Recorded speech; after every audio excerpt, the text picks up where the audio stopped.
Hey, everybody, welcome to this episode of Think Business Exclusives, Getting to the Soul of Business. I'm looking forward to talking in this episode, this monthly episode, with Terry Dunken, a serial entrepreneur and a mass tort business practitioner. Terry, I had you on the show and on the live show, and I loved our talk, so I was happy to have you back. I want to give a little bit more of your bio. I'm echoing a little bit. I'm not sure. I'm just going to mute you for 1 second. There we go. You owned a Nintendo franchise coin-operated video game distribution that became successful when Donkey Kong, one of my all-time favorite games, came along, and within 2 years made $2 million. You have a CPA license and a law degree, and today you're the managing partner at Dunken Law Firm. And in 2019, you launched the Mass Tort Institute, which helps lawyers more effectively evaluate and litigate legal claims. You're also the author of Mass Tort Secrets, the playbook for growing your mass tort business, an international bestseller. I loved our talk, and for those who want kind of a quick hitting talk, it was about 20-ish minutes, I think. They can go to my webpage. But today we're going to get a little bit deeper. And I really want to kind of rewind a little bit. I know you just celebrated your 70th birthday in Buenos Aires, so happy birthday to you. But kind of take me back 65 years, Terry, right? And kind of describe to me the mentorship and the energy that was there that you think had some level of influence on where you are today. Be happy to. Well, first off, John, thanks for having me back again. Yeah. I love your show. I love the insights that you bring to the table. You're great at doing what you do. And I think, it's really cool because, I'm going to get to your question about the 5-year-old, but I think it's such a great question because as we all know today, we see so much in the media about people just making a lot of money and getting wealthy and all, and it all looks so easy. But underneath the surface of all that, the part that doesn't really come out is the reason people are being so successful is because they have found something they're really passionate about. Mm-hmm. And it's all about passion and vision and, driving to something where, you can make a difference. And whether it's for yourself or one other person or, billions of people, it's all about really finding that passion and what's going to resonate for you during your lifetime. So, Were you raised? Hold on, I'm echoing a little bit on your end, but were you raised in a household where I'm not sure if one or both of your parents worked, but were in their passion and in their vision? It's a great question. One of the things I would say, so, I'm towards the upper end of the baby boomers, and I was born in 51, 7 years ago. And what people don't realize that is historically, when you go read the history books, you learn about the Great Depression, which, in theory ran from 1929 to 1933. But what people don't realize is the United States, individuals didn't have any wealth. Not only that, but we're fairly poor up until right after World War II happened. And then bountiful and plentiful materials came along. But to answer your question about my parents and the passion and where that's going to go, let me tell you this quick story. My dad was born in 1928. He joined the Marine Corps at 17 and a half, which is, he didn't know at the time, but, the World War II was winding down. That was early 45. And so he never served in combat, but he served his time out, came back. He grew up in Central Texas. He came to Houston to go to University of Houston on the GI Bill. And he met my mom and fell in love with her and got married. And so worked and went to school and all. And then when the Korean War came along in 1951, he got called back to active duty. And my mother was pregnant with me, and my mom's still alive. We lost my dad about 5 years ago, but my mom still tells the story about how she went out to Camp Pendleton on a train with me in her belly to go spend some time with my father. But here's the other part of the story I want to tell you. Because he'd been serving in the military and he saved up some money, my parents actually had a car. And in 1951, middle-class America, most people did not even have automobiles. But in order for my mother to go to the hospital and have me, they had to sell the car because they had to pay the hospital bill. So, times were different. So I think, going to your question about the passion, my parents, and I think, we call them the great generation, and they were a great generation. But I think, most of them, their passion was to give their children a better life than they felt they had had. Yeah. And obviously that generation was and has been eminently successful in doing that for all of society and mankind. Yeah. And but so I would say to you, my dad, one of the things that made him a great person in life is people loved him. He always had an unbelievable attitude, but he somewhat even took his highest aspirations and kind of put them to the side to make sure that his family and people he cared about had all the things that they needed and wanted in life. And so I have the utmost respect for him and the way he did it. My dad was a kind gentleman. I like to think I got a little bit of that, certainly not as well as he did. But in terms of being that 5-year-old, I was actually raised an only child till I was almost 12. And, just physiologically and mentally, the way you're raised and your family and your upbringing really dictates ultimately who you are and the way you approach life. And so, frankly, being alone as a child, at least for 12 years, I'm pretty cerebral. I'm a very voracious reader. I love to learn and grow. And I think a lot of that's because I had just so much alone time, although I loved sports and was very active, baseball and football and et cetera. Always had that passion to learn. And, my parents gave me the room to learn and grow. But so it was a very supportive family. My sister came along. We adopted her when she was 11 years old, and my parents let me be part of that process. So I was always given a lot of room to grow, but yet, frankly, not a lot of responsibilities from chores, but certainly some. But I learned the value of $1, and I learned the value of what hard work would do for you. My dad worked hard. My mom worked part-time. When she and my dad met, she worked in a radiology department at a major hospital here in Houston. And so she had medical background history. So she worked for a pediatrician part-time for a few years when I was young. But then basically, though, she was a housewife. Yeah. Let me ask you a question. What was it? I have a couple questions, but, spending so much, you talk about spending that alone time, and how do you now, with a family of your own, or through the years as you were, building your family, how did you find that alone time, right? How did you kind of recreate that space? I know as a father of almost 19 and almost 16-year-old, it's hard to find that space, but for you, that space seemed to be more relevant than maybe some. Absolutely. No, it's a great question. And the simple answer is my wife.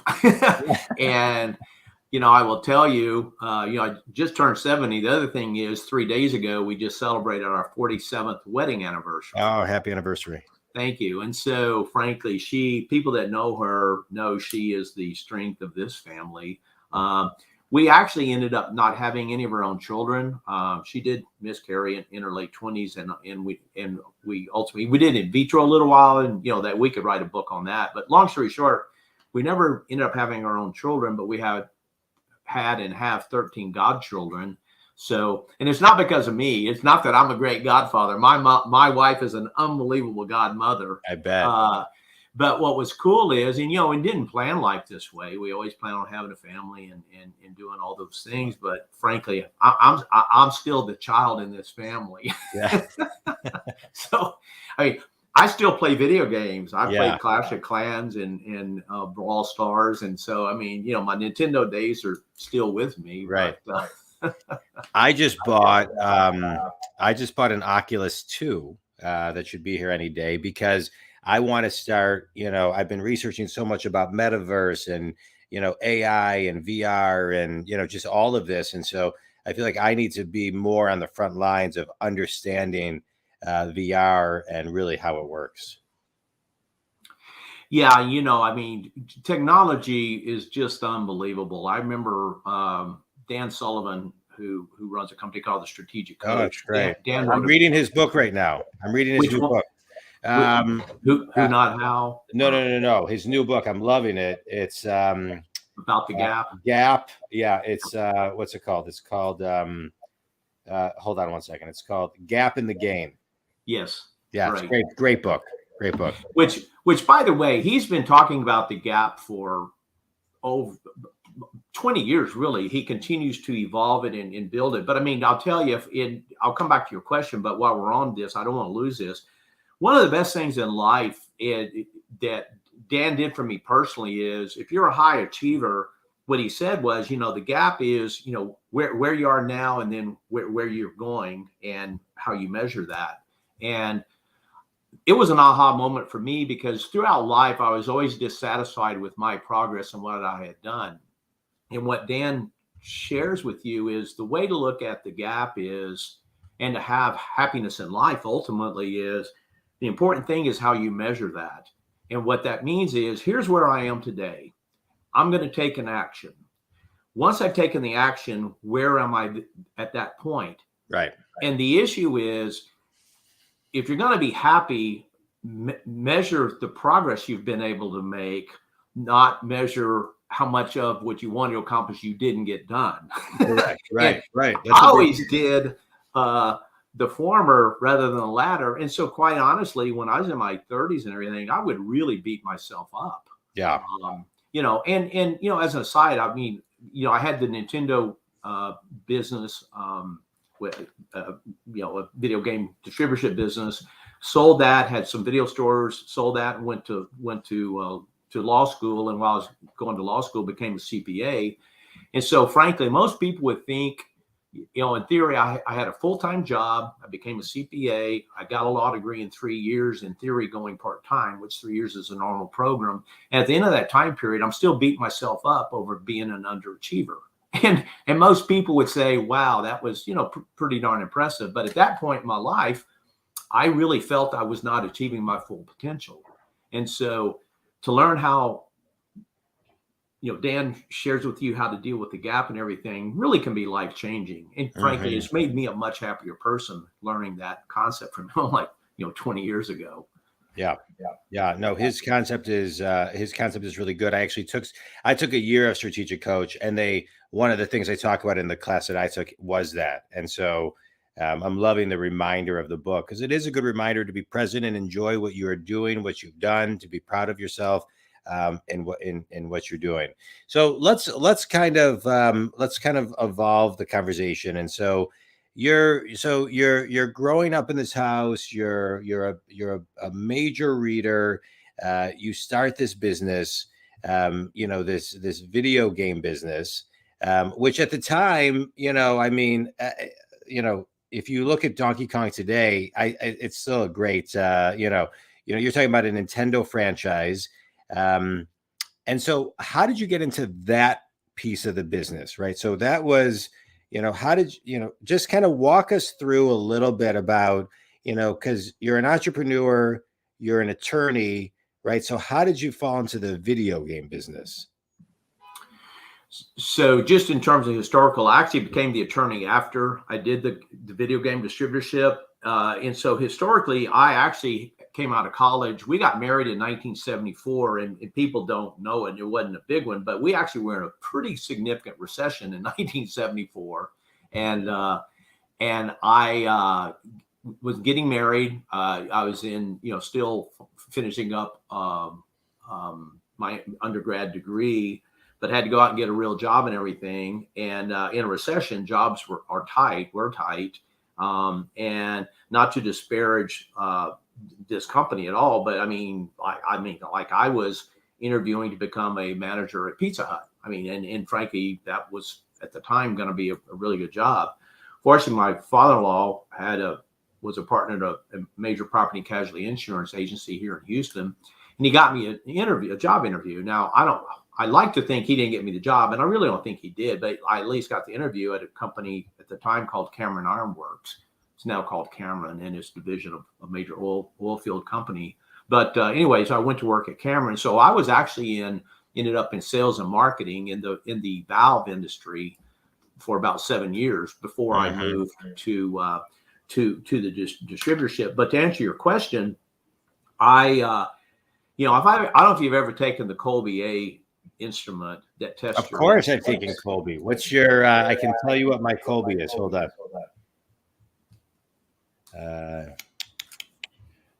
Let's see here. Where is my personality Colby here? Colby, hold on. I've taken them all, Terry. Here's my Colby. All right, I am a 5673. Wow, that's pretty darn good. That means you really are pretty level across fact find, follow through, and quick start. All right, so mine is I'm 4-4-10-1. Okay. Which means I'm off the chart, innovation and creation. Right. And I don't know how many of the listeners understand or use the Colby, but we actually use it in our hiring process. Every potential employee that we're serious about hiring, we have them take the Colby in addition to some other testing that we utilize. But to know somebody's instincts really helps you figure out whether or not they're going to burn out in a given profession or occupation. So, but for me, that being that 10 and quick start, I don't know if people know how much they know about the Colby, but the four, facets are fact find, follow through, quick start, and implementer. Yeah. But so fact find is historical based, follow through is taking past, present, future, kind of integrating it. Quick start being future based, and then implementer being present in the here and now. Well, I'm so I'm accommodating fact find, accommodating follow through, highly insistent quick start, and resistant to being in the here and now. So for me, I'm always looking to what the future is going to bring and build. And so that's a lot of the reason. So to give you the logic tree I went through as it related to the video game business, I'm sitting there looking at this, and the video games were massively popular, and you had all the U.S. manufacturers. At the time, Atari had, launched asteroids and was building up, but the old line manufacturers who originally had done pinballs were, Bally, Midway, and Williams. And these companies were also now getting into obviously video games in addition to pinball machines. And all of their popular games were being designed by Japanese companies. And so they were licensing, the intellectual property. So I'm sitting there looking at that going, well, it's only a matter of time before the Japanese designers start building their own product and launching it here in the U.S., which Sega was one of the first ones to do that. And so I went to a trade show in New Orleans trying to get a distributorship. Sega wouldn't talk to me. Konami wouldn't talk to me. Several of these companies wouldn't talk to me. And I met the two gentlemen who had the U.S. distribution rights for Nintendo. They became very, very wealthy from that. And they were about 3 years older than me. I was 31. They were about 35 each at the time. And we got along real well. And they said, go back to Houston, put $100,000 in a bank account, and we'll give you the distributorship. And so that's kind of how that happened. I thought the Japanese were going to design the games of the future, and they in fact did and continue to do so. Yeah. Let me ask you a question. When you, to forecast, and I think part of any business is forecasting and looking, like you're talking about, looking at indicators, looking at making assumptions.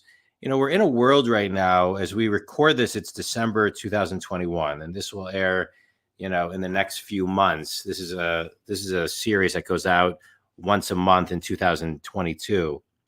But the world is different today, even than it was a year and a half ago. The indicators are different. The assumption sets are different. The speed of which things are happening, things are changing is different. The way the consumer buys is different. The way that we get and keep the consumer's attention is different. And so what does that mean to you today moving forward as somebody who can, kind of see what's happening? What does that mean for somebody like you when you think about when you're present today, looking 3 or 5 years out?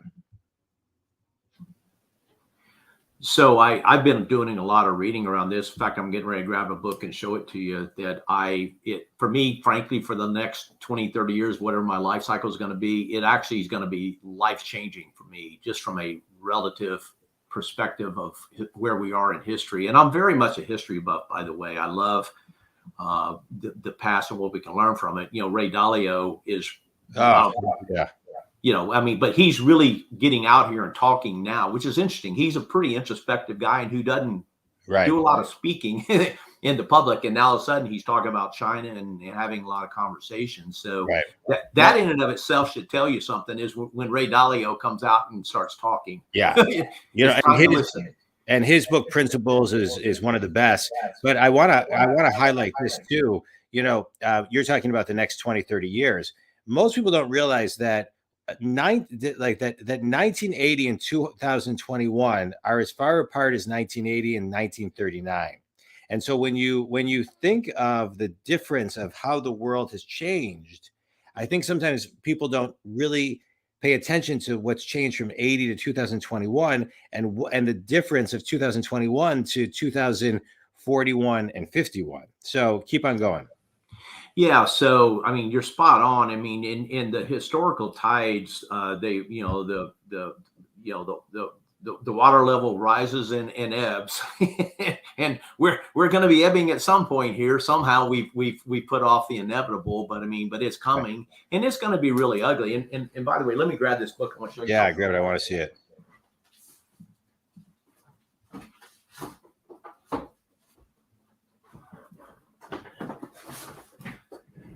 The Accidental Superpower.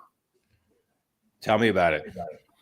So Peter is a geopolitical analyst, and what he does is he gives you the historical context of why the United States has become the only superpower, and why that actually is the way it will be for the real foreseeable future. And he lays out a very cogent argument. And I've read other people who have counterpoints, who disagree with him and everything. But if you were to read this book, I think you would feel, being an American, I think you'd be better about where America's place is in the global society than probably what your viewpoint is right this moment. Mm-hmm. But that has an impact on me, just in terms of as an investor, as a business owner. My wife and I just came back from Buenos Aires. We're considering, would we have a home there, or where else would we have homes, and that sort of thing. And so, there's all these things that you want to talk about, is, what your life cycle is going to look like and do. But to your core question, look, we're in for an ugly ride. I don't know if it starts tomorrow, in 2 years or 5 years or 10 years, but, people need to be ready to hunker down and buckle up, because when the consumer does stop the spending, and at some point that is going to happen, it's going to get really ugly, and people are going to be fighting for market share, and there's going to be massive layoffs, which means people aren't going to have jobs, they're not going to spend money, and it's just going to have this cycle that we're going to go through. And what are the indicators that you're looking at when it comes to that perspective? Well, at the end of the day, I think consumer confidence is the biggest leading indicator of all of them. And I'm certainly no economist. I got my undergrad degree in finance, so but I'm certainly not the economist or the anthropologist, or smart enough to assimilate all the information. But I do think consumer confidence is at the very height. And and obviously the problem with China, it's a huge marketplace, even though people-wise, it's the huge market. We're still the driving force in the global society. But everybody's worried about, if the Chinese consumer stops, what does that do to our confidence here, and will our consumers stop? So I personally don't think China alone, going through like Evergrande, if you read about the Evergrande real estate, the amount of debt they have and everything, and and you read about it, and basically what I'm reading is the Chinese government's not going to let them fail. It'll become a Bank of America kind of takeover that that happened here. But if the Chinese consumers quits buying, that's going to have an impact on the global economy. And if the American consumer gets worried about that and quit spending, I think the combination of the Chinese and American consumer having low confidence, that's a recipe for disaster for the world. Yeah. Where does the low confidence come from? You know, I mean, at the end of the day, I think just fundamentally is, do I think the world is going to be better tomorrow than it is today? I mean, if I look to the future, what do I think that future looks like? And if people tend to think it's warm and bright and fuzzy and is going to continue to get better, then I think the public optimism stays. And by the way, and I'd love to be an anthropologist. I don't think I'm smart enough or have the patience to do it. But I mean, people who could go study the actions that people take and then understand the basis of why they do it, I think would be a fascinating study. But I think to your question, at the end of the day, it's what is the individual psyche that has having people take the actions that they take. Yeah. And so in terms of consumer confidence, so I guess the point I was going to make is, look, I think people being out, even in a COVID, if we didn't have all the LinkedIn's and Facebooks and the touch points are where we can stay in touch with society, and especially those that are near and dear to our hearts. Yeah, we would be in a massive depression right now. At least I think we would. But the fact, look, my mother's 91. She's in a nursing home. We've only seen her physically during the last 2 years. It's reasonably hard on us, but it's really hard on her and her people like her. But being able to put an iPad there and get on and speak to them and just do the things you can do and continue to touch them is really, really important. And so I do think the technological revolution and evolution we've had has continued to buoy and bolster, the economy, if you will. I mean, clearly it has, but I think at the end of the day, it gets down to what the public sentiment looks like and if they think their future is brighter than where they are today. Yeah. Let's talk a little bit more about,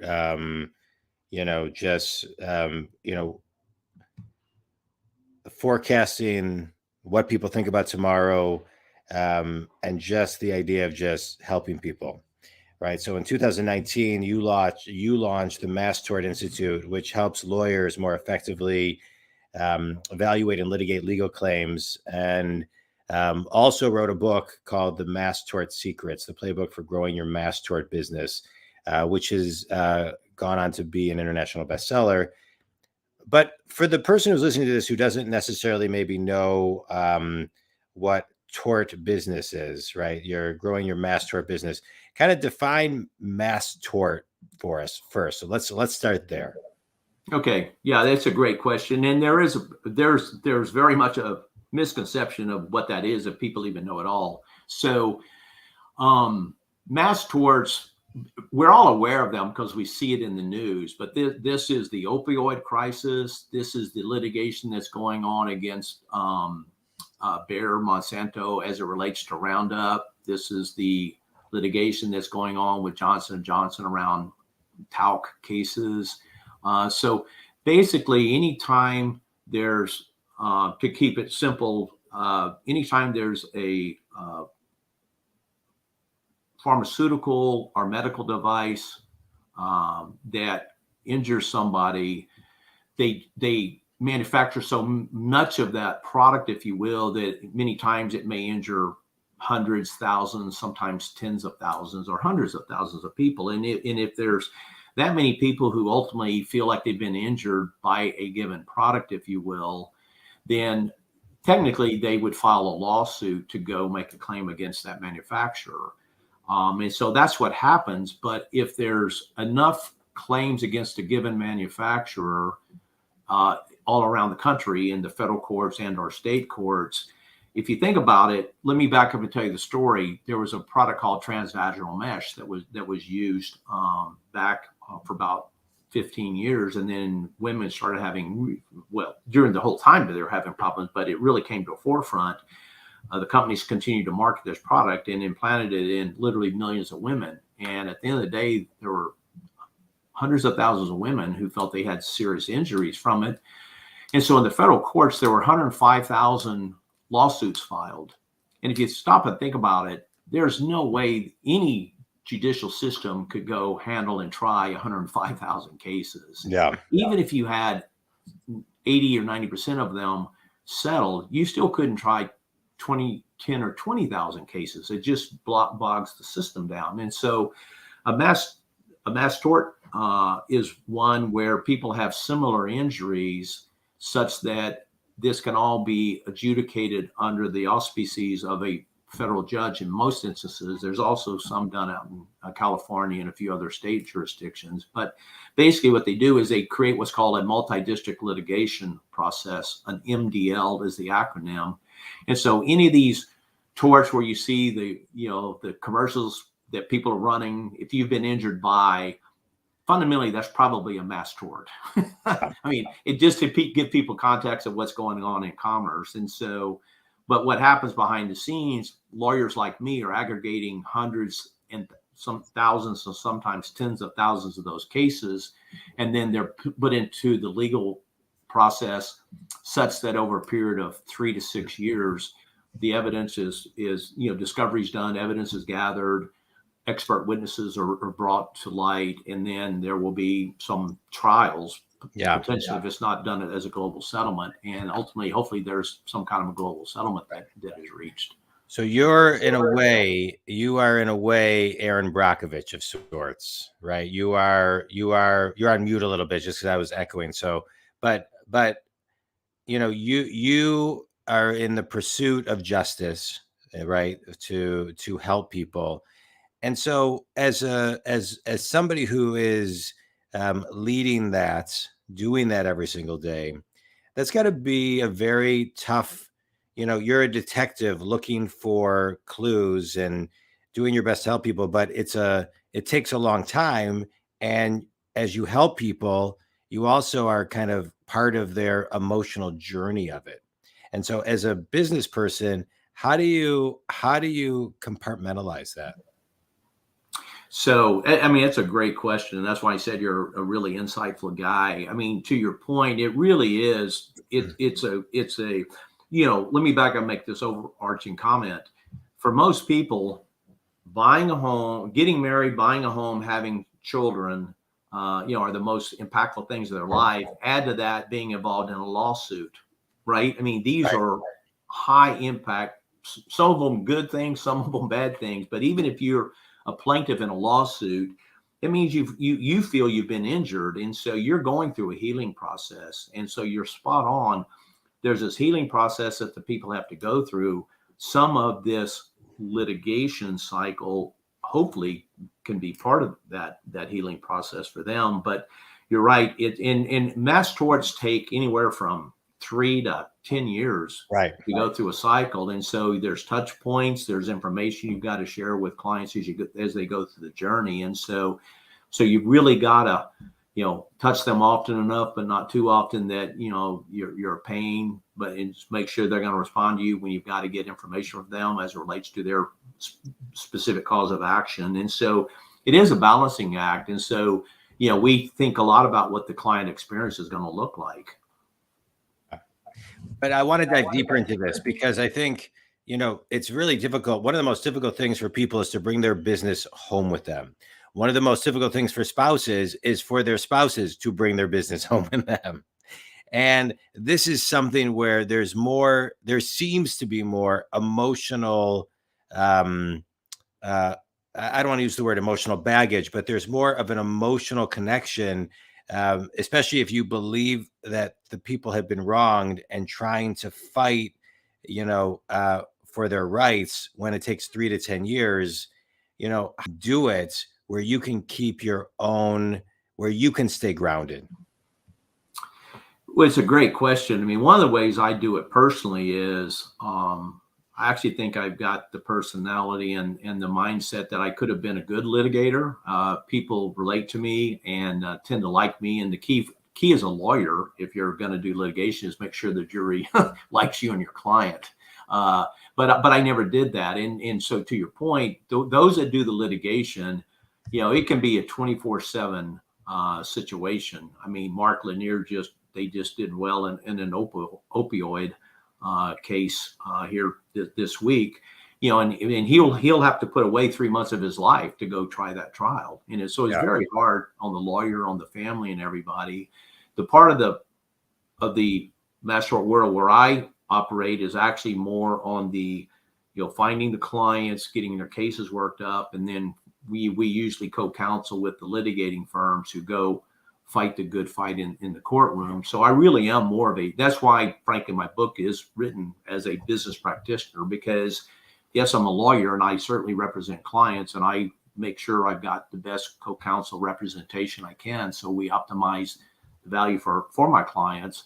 But to your point, just about owning your own business, it's really hard to keep, church and state separated when it comes to being a business owner. And especially if you're passionate about it, it tends to spill over and bleed over.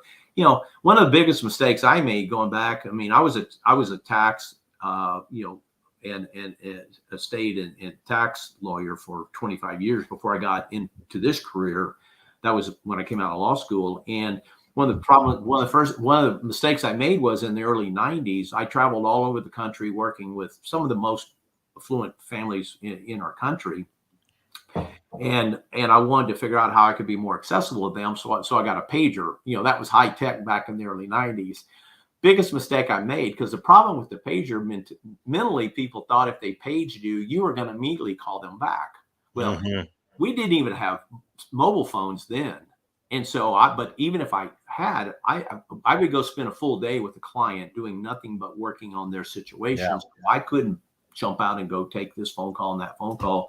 So I kept a pager for about 2.5 weeks and I scrapped it. I mean, it just made no sense. Now, unfortunately, we all have pagers, mobile phones. I mean, we have it. I mean, people just think, they're going to ping you and you're going to get right back to them. And they tend to ping you 24/7. And so it is hard to set those boundaries, but I think every entrepreneur, and I know work-life balance is, kind of a misnomer, but somebody does need to define what their work-life balance should look like, if you will. Yeah. So let me ask you this: what happens when you lose and you have to tell people bad news? Because I would think that's got to be really hard. I know I'm not saying that you're not great at what you do, but at any point, somebody's got to win, somebody's got to lose. How do you do that? How do you reconcile it? And then how do you move on from it? Again, it's a great question. Yeah, it's really, really hard. And, to your point, not only do we lose, but here's one that people probably haven't thought about. Even when we win, many times to the client, it feels like a loss. And let me share with you what I mean by that. So Roundup, it is alleged, helps cause non-Hodgkin's lymphoma cancers. And people die from non-Hodgkin's lymphoma cancers. And so many of the actions that are bought as it relates to the Roundup product is because somebody in the family probably has suffered a death. And so after 3, 4, 5 years, whatever, when it goes through this process, if there's a global settlement, and if there's a global settlement, nobody's going to get, I mean, people see where there's a $2 billion, by the way, there was a $2 billion verdict for a couple on Roundup, and people see that in the headlines. They think, holy cow, yeah, I deserve $2 billion. Well, the average Roundup settlement is coming in around $100,000. And so how do you go tell a family that, your loved ones, their life's worth $100,000? So even if you don't win and have a zero goose egg, it feels like a loss to the family. So those are the conversations we have to prepare for and try to deal with. And it's hard to do. And as an aside, it's one of the core reasons I created the Mass Tort Institute, because the marketing has become so good. Is good news. We find lots of clients. The bad news is we find so many clients that the companies don't have the pocketbooks to write the checks to all the people that everybody individually probably deserves. So we've actually done too good of a job finding clients to represent So we've got to get really better at making sure that each client is represented to the best of our ability, and we really do maximize the values for these clients. Yeah. And so that's at the core of what the Mass Tort Institute is we want people to be better business people and think about all the facets of our operation. Talk about the Institute a little bit. So really the precept was I actually did litigation funding for about 5 years before I put my shingle back out and became a lawyer, which was about 7 years ago, representing clients. And so as I've gone through this journey, I've had some arrows in the back. I've learned some lessons. I will say this to you, and I don't think it's just aging. In some regards, I think I've gotten smarter and wiser about business. But I do think that the journey I've gone through has been one of the most difficult journeys that we've done. And part of that is because there's so many facets to running a successful law firm / business in this industry. And so, as you're probably aware, when you go to law school, there are no business classes at all, right? It amazes me. I often think, Terry, that I should teach a class at law school and at medical school on how to business plan and start a business. So I'm waiting for my phone to ring. I'm waiting for Harvard to fly me out to teach a class or something. Well, I mean, they absolutely should. I mean, Yeah. I could get off. So my aunt, who in my book I share as my mentor in life, she got her doctorate in education in curriculum and instruction, and she was very successful. Her whole business career arc was elementary school teacher, assistant principal,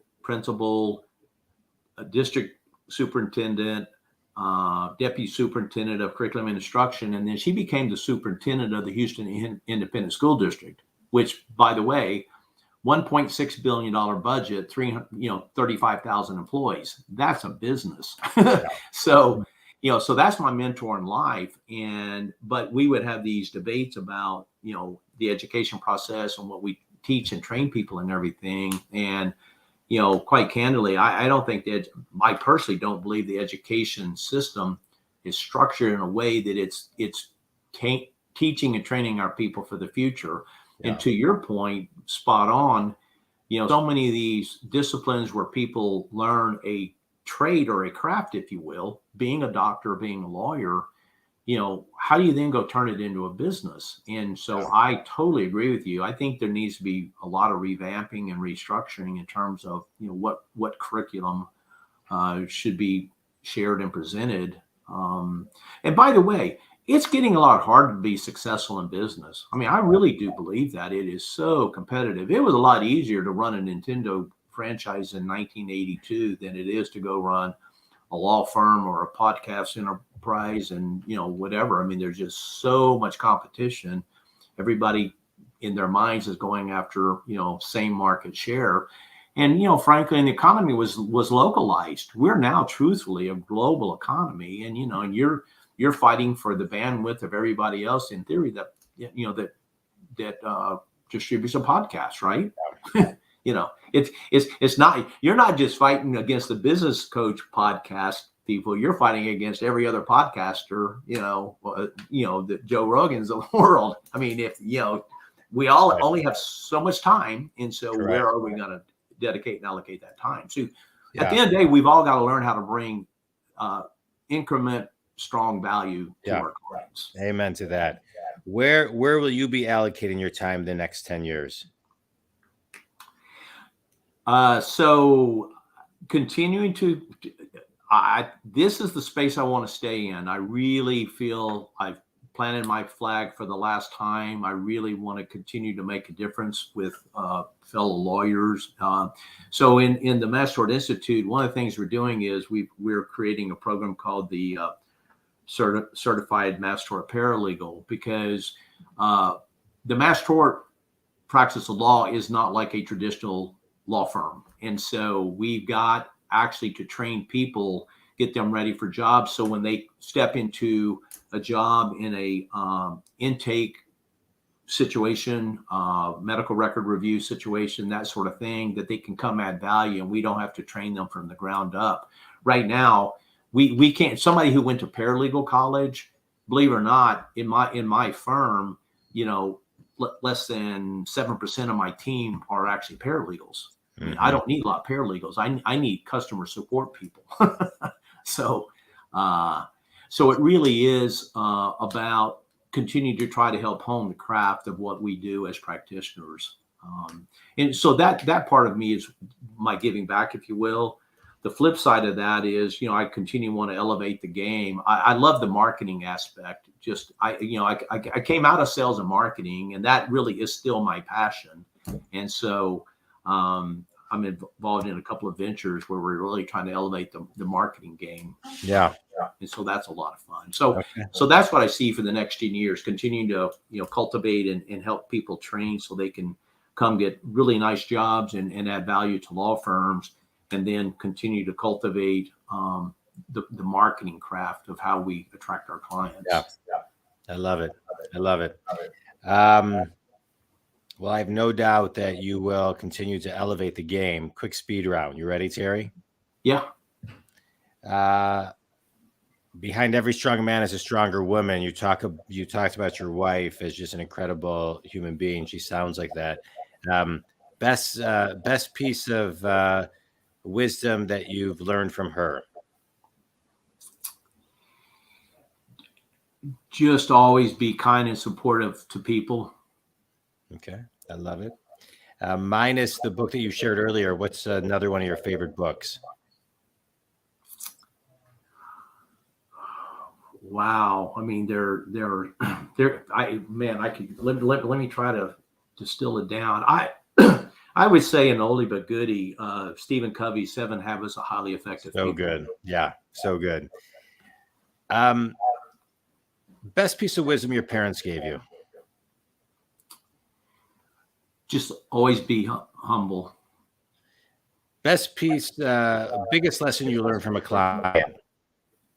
I'm sorry, cut for a second. Biggest piece of advice from? The biggest lesson you learned from a client?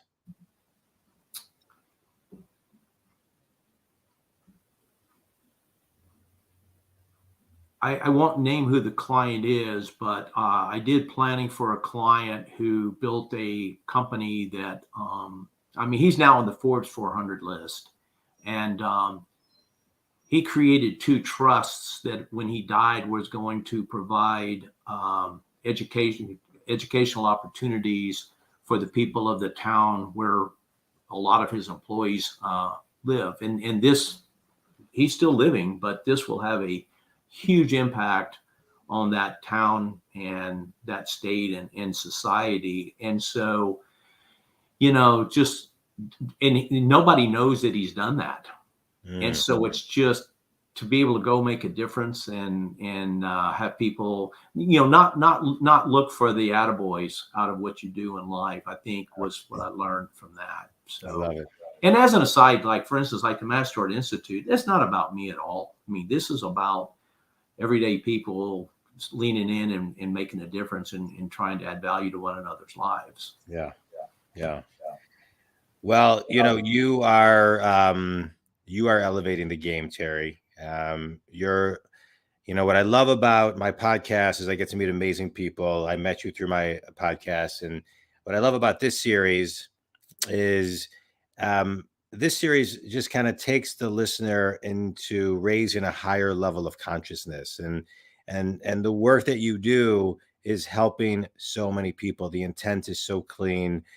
Your humility shines through, and your hard work to make a difference makes a difference. And I appreciate, I've enjoyed getting to know you, and appreciate and going to enjoy staying in touch with you as you continue to elevate the game, because I think just the energy that you put out elevates the energy of everybody around you. So I appreciate you. Think community. Feel free to reach out to Terry. Terry, tell everybody where they can connect with you, learn more about you, buy your book, all that other great stuff. Absolutely. Well, first of all, and there are a lot of people go, why the heck would I want to read about a lawyer? But the book is Mass Tort Secrets, and you can get it on Amazon. And it's Dunken. So if you just put that in, there's not many people with the Duncan spelling of that last name. And then it is actually, if you want to go look at Mass Tort Institute, it's masstortinstitute.com. And I think you post our LinkedIn, right? I won't give everybody, but we've got if they want to go look at our LinkedIn or Facebook or Twitter feeds. Yeah, well, we'll link to everything. Cool. Well, that's great. Well, Terry, thank you very much. Think community. Thank you for tuning in. And Terry, I'll let you have the last word. Anything you want to share in closing? Yeah, I think that one thing I would share is, always be learning and listening. And I learn as much from people in more from people in other industries than I do from people in my own industry. And so I'm always cross-reading and learning and growing. I think there's and frankly, that's why one of the reasons I say, and frankly, all the money I make off the book, I give that to charity. So I don't really care about selling books or not. But, the point I would make is, though, there are lessons to be learned from other people's disciplines and their journeys. And so if you're going to be an entrepreneur, it's always important to be learning and growing. That's, I think, the takeaway I would share. We'll end on that. Thanks, Terry. That was great. Thank you so much, John. Appreciate you. Thank you. Appreciate you. We'll be talking. Thanks.